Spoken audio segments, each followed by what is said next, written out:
Hello students, आज हम next chapter start करने वाले हैं जो कि है motion in a straight line. ठीक है, क्या है आपका motion in a straight line.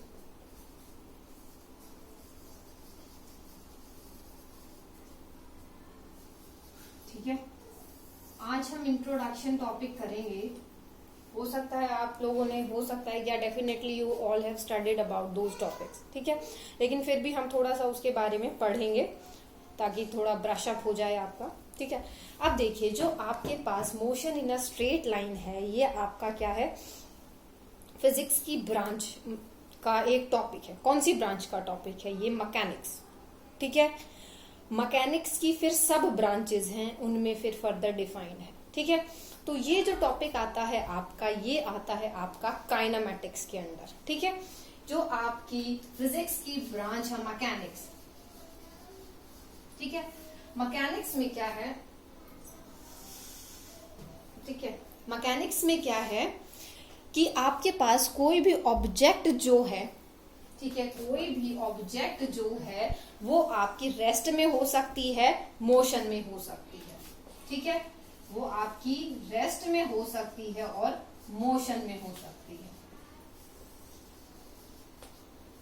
ठीक है, उनको हम मैकेनिक्स के अंडर लेकर आते हैं। ठीक है, उनको हम मैकेनिक्स के अंडर लेकर आते हैं। ठीक है, उसके बाद मैकेनिक्स की जो सब ब्रांचेस होती हैं उसमें आता है आपका एक तो स्टैटिक, दूसरा आता है आपका काइनेमेटिक्स।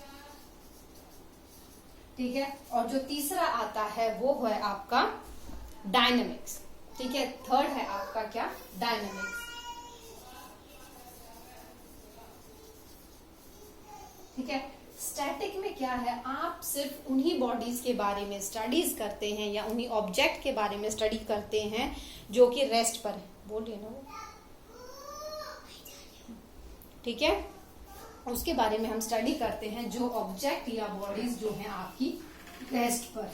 ठीक है, काइनेमेटिक्स में हम उन ऑब्जेक्ट या बॉडीज के बारे में स्टडी करते हैं जो कि आपकी मोशन में है। किसमें है? जो कि आपकी मोशन में है। और डायनामिक्स में आपका क्या होता है? मोशन में होती है, लेकिन इसमें हम इसके मोशन का कॉज भी स्टडी करते हैं। ठीक है, डायनामिक्स में हम इसके मोशन का कॉज भी इफेक्ट आता है, उसको भी हम कंसीडर करते हैं। ठीक है, तो ये सारी है आपकी, जो आपको स्टडी करना है वो आपको काइनेमेटिक्स स्टडी करना है। ठीक है, काइनेमेटिक्स मतलब आपको सिर्फ आपकी जो बॉडी है वो मूव कर रही है, कैसे मूव कर रही है, कौन मूव करा रहा है, आपको वो सब चीजें कंसीडर नहीं करनी। ठीक है, तो ये है आपका काइनेमेटिक्स। ठीक है, ये चैप्टर जो है वो आपका आता है अंडर काइनेमेटिक्स। ठीक है, kinematics is also it is the study of, किसकी स्टडी है? ऑब्जेक्ट्स। कौन सी ऑब्जेक्ट्स? जो कि मोशन में हैं और हमें उनका कॉज जो है वो कंसीडर नहीं करना। ठीक है, तो ये आपका जो टॉपिक है मोशन, जो वो आपको इसमें सिर्फ काइनेमेटिक्स स्टडी करना है। ठीक है, अब देखिए, कोई भी ऑब्जेक्ट जो होती है आपकी, वो रेस्ट या मोशन में कब कहलाती है? कोई भी ऑब्जेक्ट है आपका या कोई भी बॉडी है आपकी, वो रेस्ट में और मोशन में कब कहलाती है? जब वो अपनी पोजीशन चेंज नहीं करती। ठीक है, जब कोई भी ऑब्जेक्ट अपनी पोजीशन चेंज नहीं करती तब वो कहलाती है रेस्ट में। ठीक है, मतलब वो जहां थी वो वही है, then it is said to be in rest. ठीक है, जैसे आप सपोज अपनी सीट पर बैठे हैं और आप वहीं बैठे रहेंगे, तो then you are said to be in rest position. ठीक है, मोशन में तब बोला जाता है तब कोई भी ऑब्जेक्ट या कोई भी बॉडी अपनी पोजीशन जो है वो चेंज करती है, देन दैट बॉडी और object is said to be in motion. ठीक है, तो इसका मतलब क्या है? पोजीशन की बात कर रहे हैं हम। ठीक है, किसकी बात कर रहे हैं हम? पोजीशन की बात कर रहे हैं। रेस्ट में अपनी जो पोजीशन होगी वो चेंज नहीं होगी। ठीक है, मोशन में क्या होगा? पोजीशन जो होगी वो चेंज होगी। क्लियर? तो कोई भी दो ऑब्जेक्ट्स जो हैं वो रेस्ट या मोशन में कब कहलाती हैं, वो क्लियर हो गया। जब वो अपनी पोजीशन चेंज करेंगे तो वो मोशन में कहलाएंगे, और अपनी पोजीशन चेंज नहीं करेंगे तो वो अपना रेस्ट में कहलाएंगे। ठीक है, अब देखो आपका ये रिलेटिव मोशन आता है। ठीक है, तो यहाँ पे पॉइंट ऑफ रेफरेंस की बात आएगी जो आपके सिलेबस में नहीं है। ठीक है, लेकिन फिर भी थोड़ा सा ओवरव्यू दे देती हूँ। अब जैसे आप किसी ट्रेन में, बस में, बाइक पर, कार में कहीं भी ट्रेवल कर रहे हैं, ठीक है, तो आपके साथ आपका एक फ्रेंड है या कोई फैमिली मेंबर है। ठीक है, तो आपका वो फैमिली मेंबर आपके साथ ट्रेवल कर रहा है। ठीक है, और कुछ फैमिली मेंबर, सपोज आप बस से कहीं घूमने जा रहे हैं, आप और आपका एक फ्रेंड है, और आपके फैमिली मेंबर जो हैं आपको बस स्टॉप तक छोड़ने गए हैं। ठीक है, तो जैसे ही बस मूव करना स्टार्ट करती है तो आपके साथ आपका जो फ्रेंड है, ठीक है, बस में आपके साथ बैठा है, तो आप दोनों एक साथ with respect to your friend, ठीक है, अगर हम बात करें बस मूव कर रही है, आपके फैमिली मेंबर बाहर खड़े हैं और आपका फ्रेंड आपके साथ जा रहा है, तो with respect to your friend you are in rest. ठीक है, with respect to your friend you are in rest, क्योंकि आप अपने फ्रेंड के रिस्पेक्ट में अपनी पोजीशन चेंज नहीं कर रहे हैं। ठीक है, और जो आपके फैमिली मेंबर्स जो आपको सी ऑफ करने आए थे, उनके रिस्पेक्ट में यू आर इन मोशन। ठीक है, because you are changing your position with respect to your family members. ठीक है, तो ये है आपका फ्रेम ऑफ रेफरेंस कि आप किस रेफरेंस से या किस पॉइंट से आप ऑब्जेक्ट को या बॉडी को मोशन में कंसीडर कर रहे हैं। ठीक है, उसके बाद आता है बेटा डिस्टेंस और डिस्प्लेसमेंट। कॉमन सी टर्म है, आपने पहले भी स्टडी की है। ठीक है, तो डिस्टेंस और डिस्प्लेसमेंट के बारे में हम ज्यादा नहीं डिस्कस करेंगे। ठीक है, छोटी सी है डेफिनेशन तो क्या बोले। ठीक है, तो डिस्टेंस क्या होता है, आप क्या है, एक पॉइंट से दूसरे पॉइंट तक जा रहे हैं, कोई भी पाथ फॉलो कर सकते हैं। ठीक है, तो जो आपका शॉर्टेस्ट पाथ होगा, ठीक है, ये ए है, ये बी है, आपकी जो बॉडी है वो ट्रेवल कर रही है, तो ए से बी तक का जो शॉर्टेस्ट पाथ होता है उसे हम डिस्प्लेसमेंट बोलते हैं। और जो एक्चुअल डिस्टेंस मतलब एक्चुअल पाथ फॉलो करते हुए बॉडी एक पोजीशन से दूसरे पोजीशन तक जा रही है, तो वो हमारा क्या कहलाता है, डिस्टेंस कहलाता है। ठीक है, distance can never be negative. ठीक है, तो जो डिस्टेंस होता है वो कभी भी आपका नेगेटिव नहीं हो सकता। ठीक है, और जो डिस्प्लेसमेंट है that can be zero, that can be negative. ठीक है, दैट कैन बी जीरो और दैट कैन बी नेगेटिव, क्योंकि आप डिस्प्लेसमेंट के लिए इनिशियल और फाइनल पोजीशन मैटर करती है। डिस्टेंस के लिए इनिशियल फाइनल पोजीशन मैटर नहीं करती। सपोज ये सर्कल है, आपने यहां से स्टार्ट किया ए पॉइंट से और आप घूमकर वापस ए पॉइंट पर आ गए। ठीक है, जैसे आप ये मान लो आप सुबह घर से निकले, स्कूल गए और स्कूल से वापस घर आ गए, तो डिस्प्लेसमेंट आपकी क्या हुई, जीरो, लेकिन डिस्टेंस कितना कवर किया आपने, आप से घर से लेके स्कूल गए और स्कूल से वापस आए। ठीक है, तो जो आपने कवर पाथ किया है, तो जो पाथ कवर किया आपने दैट इज योर डिस्टेंस। ठीक है, तो जो डिस्प्लेसमेंट है वो आपकी displacement can be positive, negative और जीरो। ठीक है, तो ये क्या है आपकी पॉजिटिव, नेगेटिव और जीरो, कितनी भी वैल्यू इसकी मतलब कोई भी वैल्यू ये अटेन कर सकता है। ठीक है, उसके बाद आता है आपका स्पीड। स्पीड क्या होता है, यू ऑल नो, स्पीड होता है आपका, आप एक पर्टिकुलर टाइम पीरियड में कितना डिस्टेंस कवर कर रहे हैं, एक पर्टिकुलर टाइम पीरियड में कितना डिस्टेंस कवर कर रहे हैं, उसे हम क्या बोलते हैं, स्पीड। स्पीड क्या है, आप जितना डिस्टेंस ट्रेवल कर रहे हैं पर्टिकुलर टाइम पीरियड में, तो आप क्या बोल सकते हैं, it is the rate of change. ठीक है, किसका रेट ऑफ चेंज है, पोजीशन का। पोजीशन कैसे आपको आ रही है, आप डिस्टेंस ट्रेवल कर रहे हैं। ठीक है, तो it is the rate of change of position. ठीक है, रेट ऑफ चेंज की बात कर रहे हैं, तो rate of change with respect to क्या है आपका, टाइम। ठीक है, तो आप स्पीड को ऐसे भी डिफाइन कर सकते हैं कि आपकी पोजीशन का रेट ऑफ चेंज बता रहा है। ठीक है, और नॉर्मली हम इसको डिफाइन कर मतलब रिप्रेजेंट कराते हैं speed equals to distance upon time. ठीक है, अब आपको पता है जो डिस्टेंस है वो आपकी कैसी क्वांटिटी है, स्केलर क्वांटिटी है, तो इसकी वजह से क्या है आपकी स्पीड भी जो हो जाएगी वो कैसी क्वांटिटी हो जाएगी, आपकी स्केलर क्वांटिटी हो जाएगी, क्योंकि डिस्टेंस का कोई डायरेक्शन नहीं होता, तो स्पीड भी क्या हो गई है आपकी स्केलर क्वांटिटी। ठीक है, तो स्पीड भी क्या है आपकी स्केलर क्वांटिटी हो गई है। ठीक है, स्पीड की यूनिट क्या होती है आपकी, जो आपकी एसआई यूनिट है, that is metre per second. SI unit of speed is metre per second. SI unit of speed is metre per second. ठीक है, उसके बाद डिफरेंट टाइप ऑफ स्पीड्स क्या हो सकती है आपकी, देखो यूनिफॉर्म स्पीड हो सकती है, वेरिएबल हो सकती है, एवरेज हो सकती है, इंस्टेंटेनियस। ठीक है, ये 4 टाइप्स की हैं आपको जो स्टडी करनी है। यूनिफॉर्म हो सकती है, दूसरी आप नॉन यूनिफॉर्म या वेरिएबल।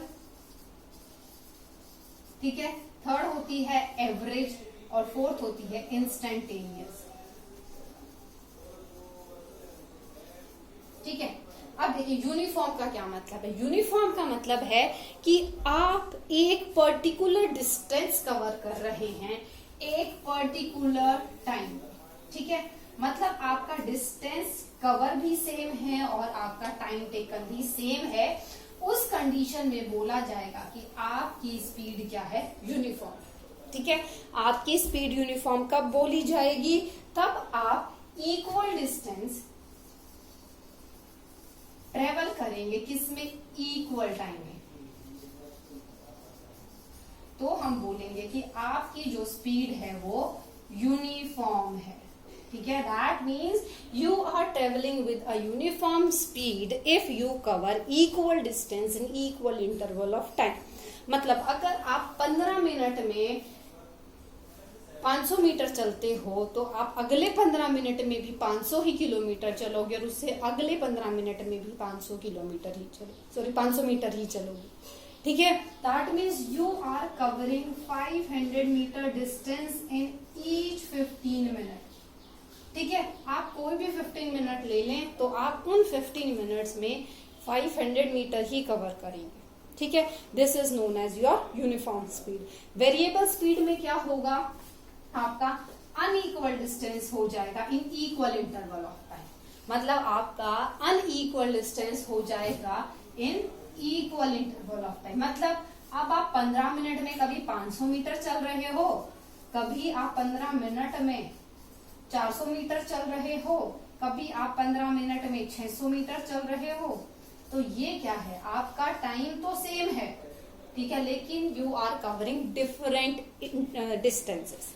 ठीक है, you are covering different distances. ठीक है, अब एवरेज स्पीड की बात करें तो एवरेज स्पीड क्या होगी आपकी, एवरेज स्पीड होती है कि आपने जो टोटल डिस्टेंस ट्रेवल किया है, ठीक है, टोटल डिस्टेंस ट्रेवल किया है और टोटल टाइम अगर हम ले, ठीक है, मतलब टोटल टाइम और टोटल डिस्टेंस आप ट्रेवल कर रहे हैं उसको हम बोलते हैं एवरेज स्पीड। क्लियर। फिर आता है आपका इंस्टेंटेनियस। इंस्टेंटेनियस का मतलब है एक आप पर्टिकुलर टाइम पर, अगर आपने सपोज 0 से लेके 10 सेकंड तक कोई डिस्टेंस ट्रेवल किया, तो अब अगर मैं पूछूं 0.9 सेकंड पर या 0.009 सेकंड पर, मतलब एक पर्टिकुलर इंस्टेंट हो गया, ठीक है, या मैं बोलूं कि 8 सेकंड पर, एग्जैक्टली 8 सेकंड पर आपकी कितनी स्पीड थी, ठीक है। तो हम जब पर्टिकुलर पॉइंट की या पर्टिकुलर इंस्टेंट ऑफ टाइम की बात करते हैं तो वहां पर आता है आपका क्या, इंस्टेंटेनियस। ठीक है, हम पर्टिकुलर पॉइंट की भी बात कर सकते हैं कि जब आप एग्जैक्ट 500 मीटर पर थे तो आपकी क्या स्पीड थी, ठीक है, मतलब जब आप 500 मीटर पर थे तो आपकी कितनी स्पीड थी। क्लियर। या अभी टाइम का मैंने बताया कि just exact at 8 second what was your speed. Clear. तो ये होता है आपका इंस्टेंटेनियस स्पीड की you are taking particular instant either of time either of distance. Clear. तो वो होता है आपका इंस्टेंटेनियस। क्लियर। अब देखिए इसके बाद आता है आपका वेलोसिटी। अब उससे पहले आप देखिए एवरेज स्पीड के लिए हमारे पास अलग अलग सिचुएशंस हो सकती है, ठीक है। अब एवरेज स्पीड के लिए अगर हम बोले डिफरेंट डिस्टेंस कवर कर रहा है डिफरेंट स्पीड में, ठीक है, मतलब 2 सिचुएशंस हैं आपकी बुक में जो डिस्कस की हैं। कि आप अगर डिस्टेंस अलग है और स्पीड अलग है, ठीक है, different distance and different speed, ठीक है। दूसरी सिचुएशन क्या ली है कि आपकी डिफरेंट स्पीड है और डिफरेंट टाइम है, मतलब आपकी डिफरेंट स्पीड है और डिफरेंट टाइम है। तो आपके पास कुछ भी वेरिएबल हो सकता है, आपके पास चीज वही रहेगी, ठीक है। जो वे ऑफ सॉल्विंग क्वेश्चन रहेगा वो आपका सेम रहेगा। तो जब हम क्वेश्चंस करेंगे तो आपको वो चीज भी क्लियर हो जाएगी, ठीक है। अभी हम वेलोसिटी करते हैं, नेक्स्ट वीडियो में हम कुछ न्यूमेरिकल सॉल्व करेंगे इससे रिलेटेड, ठीक है, then all things will be clear. अब देखिए वेलोसिटी की अगर हम बात करें, ठीक है, स्पीड क्या था हमारे पास, डिस्टेंस अपॉन टाइम। जो हमारे पास वेलोसिटी होती है, ठीक है, वो होता है हमारा डिस्प्लेसमेंट अपॉन टाइम। मतलब वेलोसिटी के लिए हमारे पास डिस्प्लेसमेंट टर्म आ रही है। डिस्प्लेसमेंट क्या है, आपकी वेक्टर क्वांटिटी है, क्योंकि इसमें डिस्प्लेसमेंट का मतलब क्या है, डिस्प्लेसमेंट का मतलब क्या है, डिस्टेंस प्लस डायरेक्शन, ठीक है। डिस्प्लेसमेंट में क्या चीज होती है, आपकी डिस्टेंस होता है विद गिवन डायरेक्शन, ठीक है, तो हम उसे क्या बोलते हैं, डिस्प्लेसमेंट। क्लियर। तो अब देखिए जब डिस्प्लेसमेंट की बात कर रहे हैं तो वेलोसिटी क्या है आपकी, डिस्प्लेसमेंट अपॉन टाइम। डिस्प्लेसमेंट कैसी है, आपकी वेक्टर क्वांटिटी है, because direction is defined, fine. तो वेलोसिटी भी आपकी क्या हो जाएगी, आपकी वेक्टर क्वांटिटी। यूनिट वही रहेगी जो स्पीड की थी, क्योंकि डिस्टेंस और डिस्प्लेसमेंट दोनों की यूनिट सेम होती है। क्लियर। तो जो यूनिट है आपकी वेलोसिटी की, that is same as that of speed, ठीक है। वैसे ही जैसे आपकी अब डिफरेंट स्पीड थी कि आपकी इंस्टेंटेनियस स्पीड है, एवरेज स्पीड है, तो ऐसे ही आपके पास क्या है, आपकी वेलोसिटी होगी, ठीक है। आपके पास यूनिफॉर्म वेलोसिटी हो सकती है, वेरिएबल या नॉन यूनिफॉर्म वेलोसिटी हो सकती है, एवरेज वेलोसिटी हो सकती है और इंस्टेंटेनियस वेलोसिटी हो सकती है। All concept will remain same, but in place of distance you will replace it by displacement, ठीक है। तो वेलोसिटी की क्या हो सकता है कि आपका डिस्टेंस भी चेंज हो सकता है और डायरेक्शन भी चेंज हो सकता है, ठीक है। तो जो अगर आप वेलोसिटी लिखते हैं, अगर मैं बोलूं कि वेलोसिटी जो है किसी की 5 मीटर पर सेकेंड है इन ईस्ट, ठीक है, और दूसरे बोला जाए 5 मीटर पर सेकेंड है इन वेस्ट, तो क्या है, देखो मैग्नीट्यूड सेम है बट डायरेक्शन चेंज हो गई, ठीक है। तो ये आपकी क्या है, वेरिएशन आ गई आपकी, ठीक है। और अगर आपसे बोला जाए वेलोसिटी, देखो नॉर्मली हम जो आपके न्यूमेरिकल्स होते हैं, क्वेश्चंस आते हैं, उसमें डायरेक्शन मेंशन नहीं की होती, ठीक है। आपने देखा होगा आपकी डायरेक्शन मेंशन नहीं की होती, पर हमने लिखा होगा body is moving with a velocity of 10 metre per second, ठीक है। Object is moving, train is moving, bus is moving with the velocity of this, but no direction is mention, ठीक है। वो बुक्स में होता है, बट वेलोसिटी के लिए डायरेक्शन मेंशन करना हमेशा जरूरी है, ठीक है। अगर डायरेक्शन मेंशन नहीं है तो आप नहीं कह सकते कि वो वेलोसिटी है। क्लियर। अगर हमें मेंशन किया गया है कि यह वेलोसिटी है तो दैट मीन्स वेलोसिटी ही है वो, फाइन। तो अब देखिए कि वेलोसिटी जो है उसमें हमारे पास क्या होता है और डिस्प्लेसमेंट में क्या होता है, सिर्फ यही डिफरेंस है कि वेलोसिटी में डायरेक्शन मेंशन होगा और स्पीड में डायरेक्शन मेंशन नहीं होगा, ठीक है। तो this is all for today students. Next में हम करेंगे uniform and non uniform motion, चलो उसको भी कवर कर ही लेते हैं, उससे नेक्स्ट में हम फिर न्यूमेरिकल्स ही कर लेंगे, ठीक है। फिर बात आती है यूनिफॉर्म और नॉन यूनिफॉर्म मोशन की, ठीक है। यूनिफॉर्म और नॉन यूनिफॉर्म मोशन क्या है, वही कि इक्वल डिस्टेंस बॉडी मूव कर रही है, ठीक है, distance in equal interval of time, वो आपका यूनिफॉर्म मोशन, ठीक है, मतलब यूनिफॉर्मली मूव कर रही है, तो वो हम क्या बोल रहे हैं कि वो यूनिफॉर्म मोशन में है, ठीक है। If body is moving uniformly that means with the same speed, then the body is said to be in uniform motion, ठीक है, then the body is said to be in uniform motion, ठीक है। तो अब अगर हम देखो, अगर हम इसका रिलेशन डिराइव करें, ठीक है, अगर हम रिलेशन डिराइव करते हैं तो सपोज कोई ऑब्जेक्ट है वो एक्स नॉट पोजीशन पर है, ठीक है, एक्स नॉट पोजीशन पर है जब टाइम की वैल्यू 0 है, ठीक है, वो एक्स पोजीशन पर पहुंच गई जब टाइम की वैल्यू t थी, और एक्स डैश पोजीशन पर पहुंच गई जब टाइम की वैल्यू t डैश थी, ठीक है। तो ये क्या है, आप अगर रिलेशन डिराइव करते हैं तो उसके लिए। अब देखिए, अगर हम वेलोसिटी किसी भी ऑब्जेक्ट की निकालते हैं तो हमारे पास क्या चाहिए, इनिशियल और फाइनल।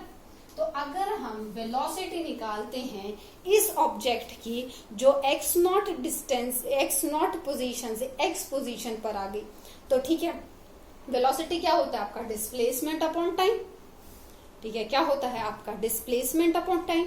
तो अब आपके पास टाइम क्या है, टाइम इंटरवल 0 से लेके t तक उसने डिस्टेंस कवर किया है, ठीक है, 0 से लेके t डिस्टेंस, t टाइम तक उसने मूव किया, ठीक है। तो जो आपकी वेलोसिटी हो जाएगी, वेलोसिटी क्या होगा, x माइनस एक्स नॉट, क्यों, फाइनल पोजीशन माइनस इनिशियल, और final time minus initial time.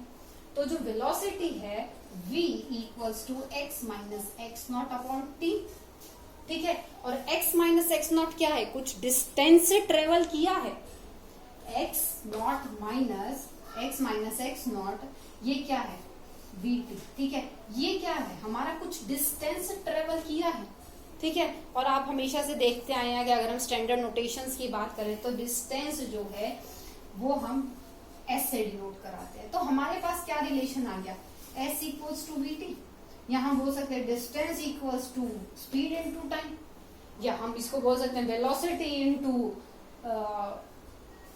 Sorry distance है ना, displacement equals to velocity into time, यही बोल सकते हैं ना। तो ये हमारे पास क्या आ जाता है, ये हमारा रिलेशन आ जाता है, ठीक है, ये हमारा क्या आ जाता है, हमारा रिलेशन आ जाता है, क्लियर। तो ये रिलेशन है आपका किसमें, यूनिफॉर्म में। अब नॉन यूनिफॉर्म की अगर हम बात करें तो नॉन यूनिफॉर्म मोशन क्या होता है, when object covers unequal distance in equal interval of time, then it is said to be in non uniform motion, ठीक है, then it is said to be in non uniform motion, clear. तो ये आपका क्या था, uniform और non uniform motion के बारे में, ठीक है। तो नेक्स्ट वीडियो में हम कवर करेंगे, अपने कुछ न्यूमेरिकल सॉल्व करेंगे, ठीक है। किसी को इससे रिलेटेड अगर कोई डाउट है तो स्टूडेंट्स प्लीज पूछिए, ठीक है। अगर आप लोग नहीं पूछेंगे तो कुछ भी कंसेप्ट क्लियर नहीं होगा। Thank you students, this is all for today's class, thank you.